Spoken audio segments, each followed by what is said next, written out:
Sean Strickland goes off on his manager and exposes him for allegedly being a... So you guys, I put a lot of thought in this video and we're doing it. What I'm saying, it's not fact. I can't prove it. This is an allegation. It may or may not be true.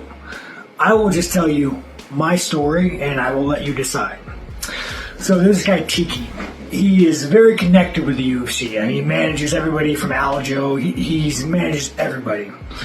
So I was at a gym, and I don't need to go into the details, but something really bad happened with a girl and a fighter. And at that point on, I was like, I will never go back to HB Ultimate. I will never go back to this gym. I think you are the worst of the worst. If you can do that, I'm done with you. So fast forward.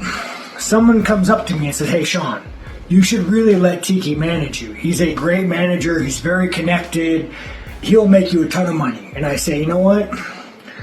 I will never be in the same room with this guy, much less let him manage me. I don't care how much money he makes me. And there's a guy that heard the conversation. And he says, you think that's bad? Let me tell you what he did with this guy's daughter, who I've known for years. And I'm like, oh shit, tell me. So he tells me, and I go to the guy that says, hey, you wanted me to manage this guy. Let me tell you this story. And this guy says, how did you know about that? Right? So I go on Twitter and I make a joke about it like I do. I say, hey, you know what? This guy's a potential pedophile. This is what I could. It's not confirmed. It's not slander. It's not defamation. This is just what I heard. So I get a word to the bird, the chain, that this guy is thinking about suing me for defamation. Which I don't know how. I'm not saying you did or didn't. I'm just saying this is what I heard. So I reach out to the father of the girl. The girl is married, great life, has kids. And I say, hey, I will pursue this and I will go to court and I will crowdfund this whole thing. But I need to know if you're okay with it. If your daughter's okay with it. Because if you aren't, I'm not going to say one damn word. I'm going to let it die. So he gets back to me, he called his daughter, and his daughter, I guess, was pretty emotional about the whole thing, and she said that we 100% support you, and, you know, he said there are levels to it that she couldn't even talk about because it was that traumatizing to her. So, this is what I know. Do I know if it's true? No. I know that I don't work with this guy. I know that I see this guy everywhere. I see him at events. I see him front row to fights. I see this man shaking hands everywhere.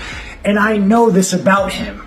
Do I know if it's true? No. But I've heard it from credible sources, from the father. The girl would come forward. She's married, has a great life, and it's very painful for her. So, it's, you know, it's going to be hard going to court, but she's willing to do it. So, Tiki, what I say to you is, if you want to sue me for slander, defamation, I am not slandering you. I am not making this up. This is what was told to me by the girl's father.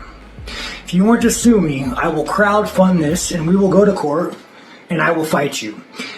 And to the point of you suing me, trying to keep my mouth shut, to the point of that, I left that post up for about, 3-4 hours. And I kept Googling Tiki. I kept Googling his name. When is someone going to write an article about what I said? And nothing. Crickets. I can't sneeze without the MMA press writing an article. And I drop a bomb like that and nobody says anything. That is how deeply this man's connected. That is how deeply you have to shut up and toe the line. But Tiki, I will not.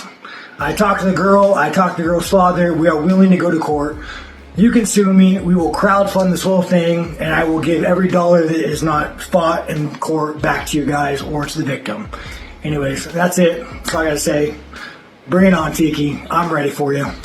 Now, obviously, some words had to be censored in this video. That's just because of YouTube, and they would take this video down if I didn't censor those words. But obviously, we're all grown up, so we can kind of make out what Sean Strickland is trying to say here. Obviously, everything is alleged, and nothing is proof as of right now. If you guys do want to stay updated on the situation, make sure you're subscribed right here to the MMA Connect. But I have no doubts that the MMA community, the UFC community, whatever you want to call it, will get to the bottom of what's going on. But anyways, guys, that will do it for me. Please remember to leave a like on the video, subscribe to the channel if you haven't subscribed already, and YouTube thinks you'll enjoy this video next.